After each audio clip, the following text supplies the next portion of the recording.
নমস্কাৰ। আজি আকৌ মই শ্ৰী ভাস্কৰ কৰ্ম শৰ্মা অধিবক্তা গুৱাহাটী উচ্চ ন্যায়ালয় আপোনালোকৰ সন্মুখত উপস্থিত হৈছোঁ এক নতুন ভিডিঅ'লৈ। আজিৰ ভিডিঅ'ৰ বিষয়বস্তুটো হৈছে supreme court judgment on medical negligence. Medical নেগলিজেন্সৰ কাৰণে, মেডিকেল গাফিলতিৰ কাৰণে সুপ্ৰিম কোৰ্টে কি কৈছে, মেডিকেল নেগলিজেন্সৰ ক্ষেত্ৰত সুপ্ৰিম কোৰ্টে কেনেকুৱা ধৰণৰ ভিউ ৰাখিছে, এই বিষয়ে চমুকৈ আজি চৰ্চা কৰিম। কাৰণ আমি বাতৰি কাকতত বা বাতৰিত বা বিভিন্ন ছ'চিয়েল মিডিয়াত দেখিবলৈ পাইছোঁ যে মেডিকেল গাফিলতি হোৱা দেখা যায় বিভিন্ন পৰ্যায়ত।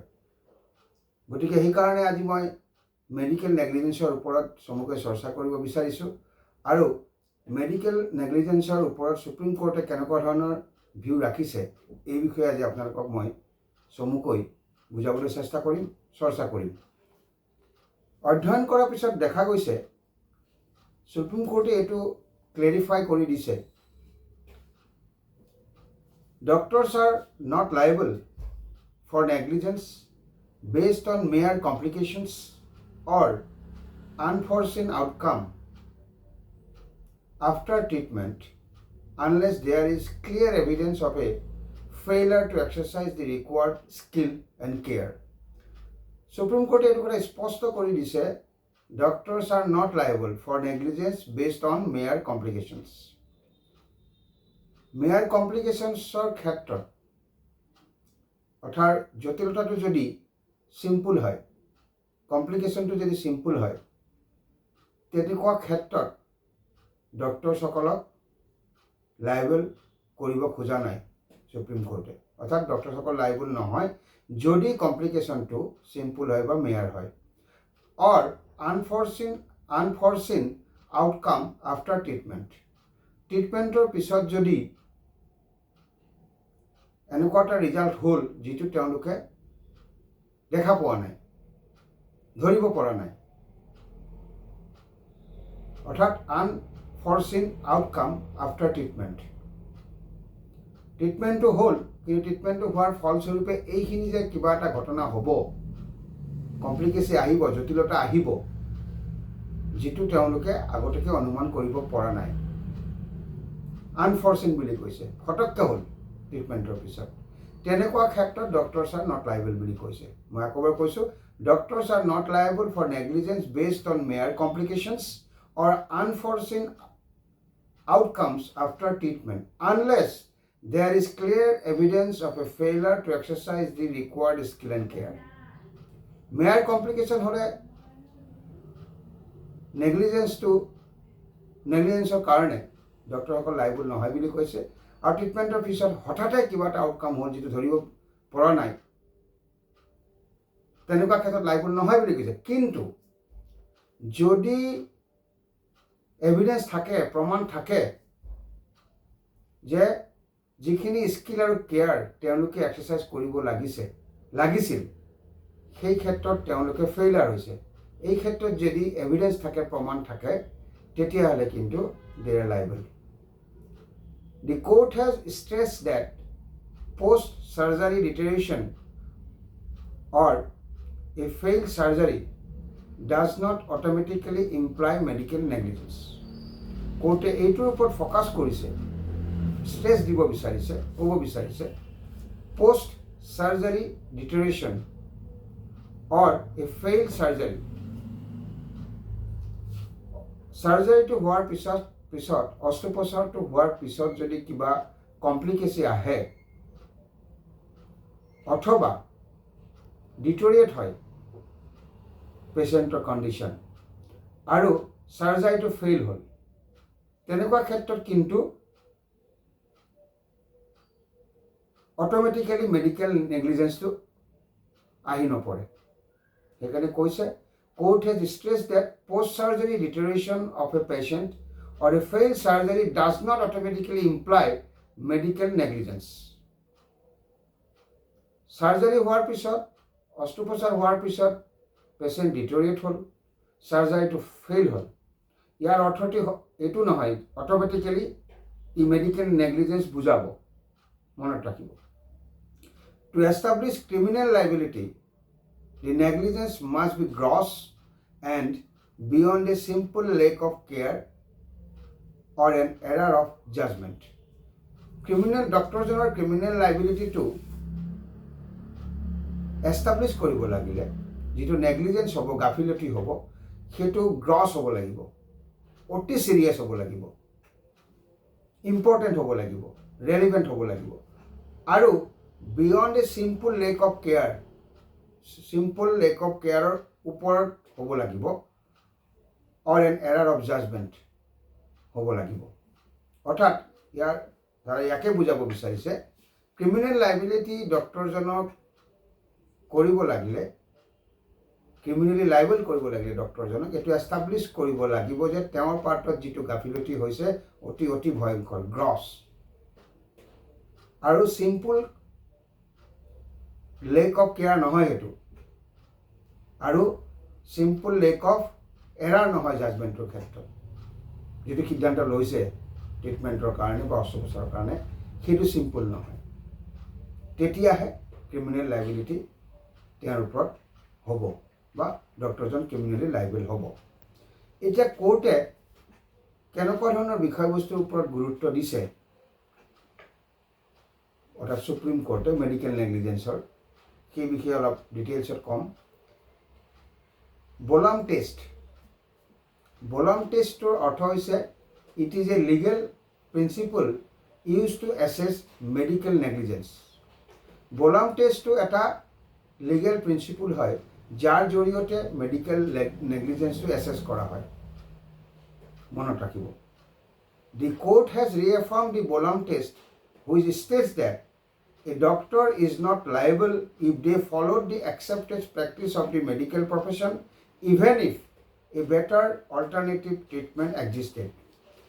এই বলাম টেষ্টৰ ওপৰত কোৰ্টে গুৰুত্ব প্ৰদান কৰিছে। বলাম টেষ্টৰ অৰ্থটো হ'ল it is a legal principle use to assess medical negligence. Medical নেগলিজেন্সটো এছেছ কৰিবৰ কাৰণে এই বলাম টেষ্টৰ প্ৰিন্সিপলটো ফ'ল' কৰা হয়। সেইটো সুপ্ৰিম কোৰ্টে ৰিএফাৰ্ম কৰি দিছে, অৰ্থাৎ আৰু কৈছে, যিটোৱে উল্লেখ কৰিছে এই ডক্টৰ ইজ নট লাইবল, ডক্টৰজনক লাইবল নহয় বুলি কৈছে, if they follow' the accepted practice of the medical profession. Medical প্ৰফেশ্যনৰ যিটো গ্ৰহণযোগ্য প্ৰেক্টিছ সেইটো যদি তেওঁ ফ'ল' কৰে, even if a better alternative treatment existed, আনকি যদি বেটাৰ অল্টাৰনেটিভ ট্ৰিটমেণ্ট থাকেও কিন্তু তেওঁ সেইটো ফ'ল' কৰা নাই, কিন্তু যিটো মেডিকেল প্ৰফেশ্যন গ্ৰহণযোগ্য, accepted practice of the medical profession বুলি কৈছে, সেইটো যদি তেওঁ ফ'ল' কৰে তেওঁ কিন্তু ডক্টৰজন লাইবল নহ'ব, যদিও এটা বেটাৰ অল্টাৰনেটিভ ট্ৰিটমেণ্ট এক্সিষ্ট কৰিছিল, কিন্তু তেওঁ accepted practice of the medical profession follow' কৰিছে।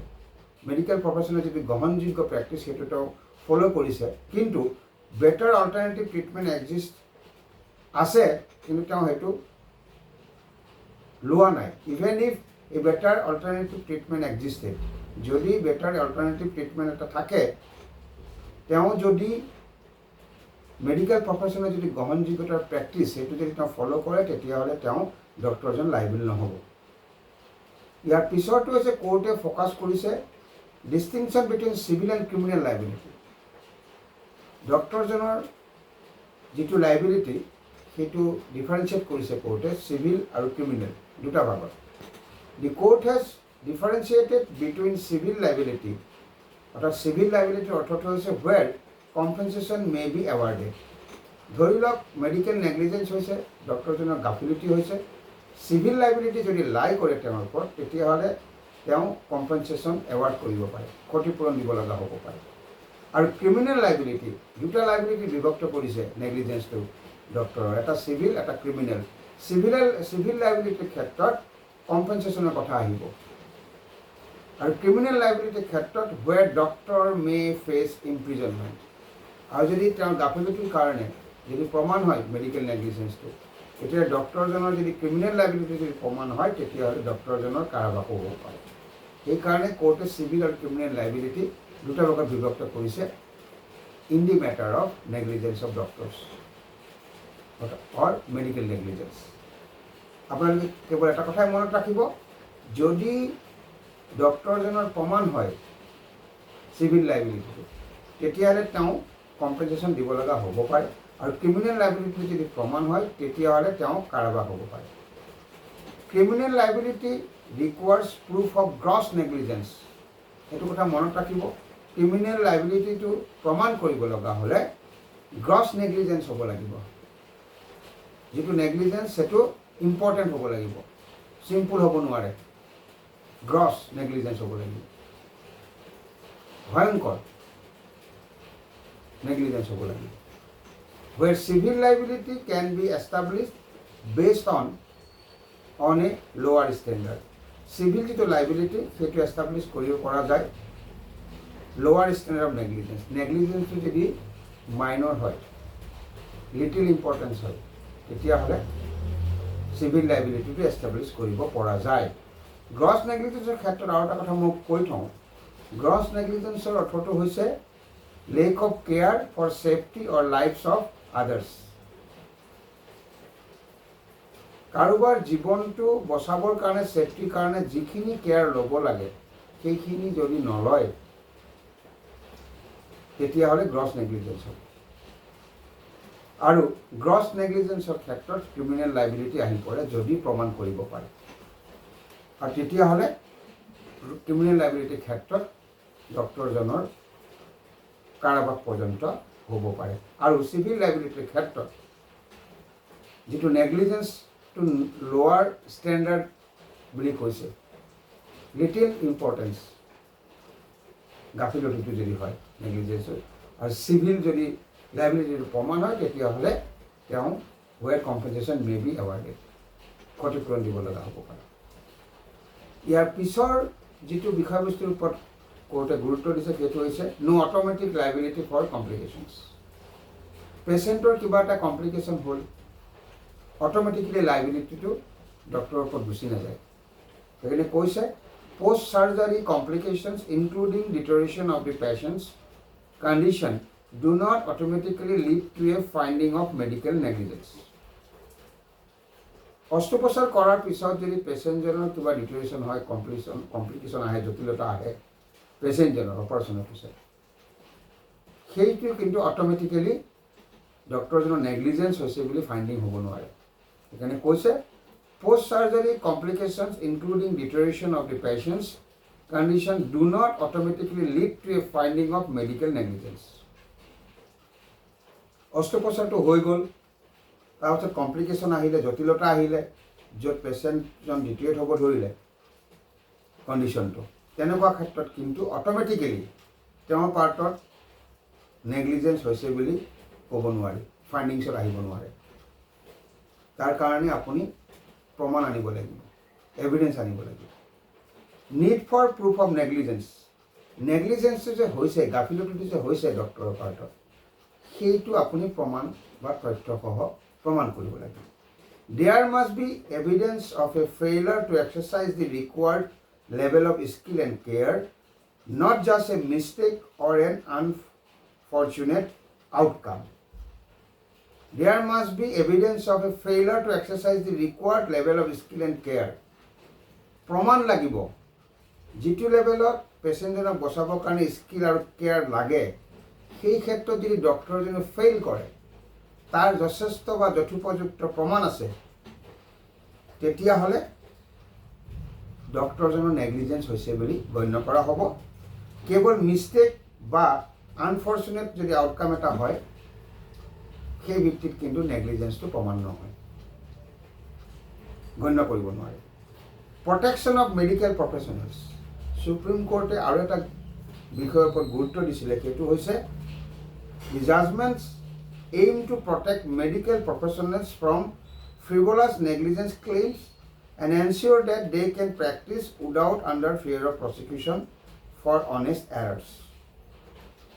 Supreme Court medical negligence ওপৰত যিটো বিবেচনা কৰিছিলে, সেইটো কৰাৰ আগতে আৰু এটা বিষয়ৰ ওপৰত গুৰুত্ব প্ৰদান কৰিছিলে, সেইটো হৈছে মেডিকেল যিবিলাক প্ৰফেশ্যনেলছ আছে তেওঁলোকক যাতে ফ্ৰিভলাছ নেগলিজেন্স ক্লেইমৰ পৰা প্ৰটেকশ্যন দিব পাৰি। এতিয়া ফ্ৰিভলাছ নেগলিজেন্স ক্লেইমছৰ অৰ্থ হৈছে অলাগতিয়াল গাফিলতি। যিটো গাফিলতি হৈছে, নেগলিজেন্স হৈছে, এইটো বৰ লাগতিয়াল নহয়, ইম্পৰ্টেণ্ট নহয়, not serious, little importance.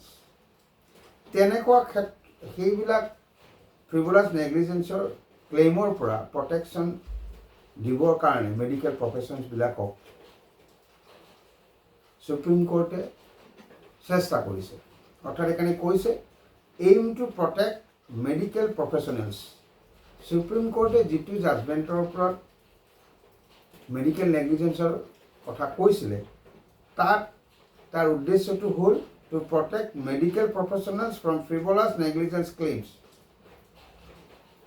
Negligence হৈছে যিটো অলাগতিয়াল গাফিলতি অথবা চিৰিয়াছ নহয়, লিটিল ইম্পৰ্টেঞ্চ। তেনেকুৱা ধৰণৰ ক্লেইমছৰ পৰা যাতে ফ্ৰিভলাছ নেগলিজেন্স ক্লেইমছৰ পৰা যাতে মেডিকেল প্ৰফেশ্যনসকলক প্ৰটেকশ্যন দিব পাৰি, সেইটোৰ ওপৰতো সুপ্ৰিম কোৰ্টে ফ'কাছ কৰিছিলে আৰু এনচিয়ৰ কৰিছিলে, সুনিশ্চিত কৰিছিলে দে কেন প্ৰেক্টিছ, মেডিকেল প্ৰফেশ্যনেলছবিলাকে প্ৰেক্টিছ যাতে কৰিব পাৰে উইদাউট আনডিউ ফিয়াৰ অফ প্ৰচিকিউশ্যন। তেওঁ প্ৰচিকিউট হ'ব গাফিলতি হ'লে, নেগলিজেন্স হ'লে, তেওঁৰ শাস্তি হ'ব, সেই ফিয়ৰটো যাতে নাথাকে সেইটো সুনিশ্চিত কৰিব বিচাৰিছে সুপ্ৰিম কোৰ্ট। মনত ৰাখে। গতিকে এই আলোচনাৰ পৰা দেখা গ'ল ডক্টৰসকলৰ মেডিকেল নেগলিজেন্স, যিটো আমি গাফিলতি বুলি কওঁ, সেই গাফিলতিৰ কাৰণে তেওঁলোকৰ কাৰাবাসো হ'ব পাৰে বা তেওঁলোকে কম্পেনচেশ্যনো দিব লগা হ'ব পাৰে। আৰু তেখেতসকলৰ লাইবিলিটিটো দুটা ভাগত বিভক্ত কৰিছে, এটা হ'ল ক্ৰিমিনেল লাইবিলিটি আৰু এটা চিভিল লাইবিলিটি। চিভিল লাইবিলিটিৰ কথা ক'লোঁ যে য'ত compensation may be awarded, compensation দিব লগা হ'ব পাৰে, আৰু য'ত ক্ৰিমিনেল লাইবিলিটিৰ কথা আহিব তাত কিন্তু ডক্টৰজনৰ কাৰাবাস পৰ্যন্ত হ'ব পাৰে, ইমপ্ৰিজনমেণ্ট হ'ব পাৰে। কিন্তু ক্ৰিমিনেল লাইবিলিটিৰ ক্ষেত্ৰত এটা ইম্পৰ্টেণ্ট কথা হ'ল প্ৰমাণ কৰিব লাগিব যে ডক্টৰজনৰ গ্ৰছ নেগলিজেন্স হৈছে তেওঁৰ পাৰ্টত। আৰু চিভিল লাইবিলিটিৰ ক্ষেত্ৰত যিটো নেগলিজেন্স সেইটো লোৱাৰ ষ্টেণ্ডাৰ্ডত হ'লেও এষ্টাব্লিছ কৰিব পৰা যায়। অৰ্থাৎ মেডিকেল নেগলিজেন্সৰ কাৰণে এজন ডক্টৰক কাৰাবাসো দিব পাৰে বা তেওঁ কম্পেনচেশ্যনো দিব লগা হ'ব পাৰে। সেইটো ডিপেণ্ড কৰিব তেওঁ যিটো গাফিলতি হৈছে সেইটো কিমান দূৰ পৰ্যন্ত চিৰিয়াছ হয় বা গ্ৰছ নেগলিজেন্স হয় তাৰ ওপৰত ডিপেণ্ড কৰিব। আৰু যিখিনি কেয়াৰ ল'ব লাগে, স্কিল ল'ব লাগে বা কেয়াৰ ল'ব লাগে পেচেণ্টজনৰ ছেফটিৰ কাৰণে, সেইখিনি যদি নলয় তেতিয়াহ'লে কিন্তু ডক্টৰজনৰ পাৰ্টত নেগলিজেন্স হৈছে বুলি গণ্য কৰা হ'ব। মনত ৰাখিব। গতিকে এই আলোচনাৰ পৰা আজি আপোনালোকৰ অলপ হ'লেও কিবা এটা লাভ হৈছে বুলি মই আশা কৰিছোঁ। মোৰ আলোচনা আজি ইমানতে সামৰণি মাৰিছোঁ। সামৰণি মৰাৰ আগতে মোৰ যিসকল নতুন দৰ্শক তেওঁলোকক অনুৰোধ কৰি মোৰ চেনেলটো যাতে ছাবস্ক্ৰাইব কৰি লয়, লাইক কৰে, শ্বেয়াৰ কৰে আৰু কমেণ্ট কৰে। নতুন দৰ্শকসকলে যিসকলে অলৰেডি কৰিছে তেওঁলোকক মই পুনৰাই আন্তৰিক ধন্যবাদ জনাইছোঁ। আৰু যিসকলে মোৰ ভিডিঅ'সমূহ চাই লাভৱান হৈছে তেওঁলোকে নিশ্চয়কৈ মোৰ চেনেলটো ছাবস্ক্ৰাইব কৰি ল'ব বুলি মই আশাবাদী, লগতে লাইক শ্বেয়াৰ কমেণ্ট কৰিব বুলি মই আশাবাদী। আৰু এটা বিনম্ৰ অনুৰোধ, যিসকলে মোৰ ভিডিঅ'সমূহ চাই ভিডিঅ'সমূহ যাতে শেষলৈকে চাই, অন্তলৈকে চাই, আৰু এটা স্কিপ কৰি সমাপ্ত কৰি নাচায়। কাৰণ আপোনালোকে সকলোৱে জানে যে আইনৰ বিষয়বস্তুবিলাক অলপ কমপ্লিকেশ্যন মানে জটিল আৰু আওপকীয়া। সেইকাৰণে সম্পূৰ্ণ ভিডিঅ'টো চাব, আধাতে স্কিপ কৰি নাচাব। এই অনুৰোধটো কৰিছোঁ আৰু আপোনালোকে এই অনুৰোধটো ৰক্ষা কৰিব বুলি মই আশাবাদী। এইখিনি কৈ আজি মই শ্ৰী ভাস্কৰ কুমাৰ শৰ্মা অধিবক্তা, গুৱাহাটী উচ্চ ন্যায়ালয় বিদায় মাগিছোঁ। অহা খণ্ডত পুনৰাই লগ পাম এটা নতুন বিষয়বস্তু লৈ। নমস্কাৰ।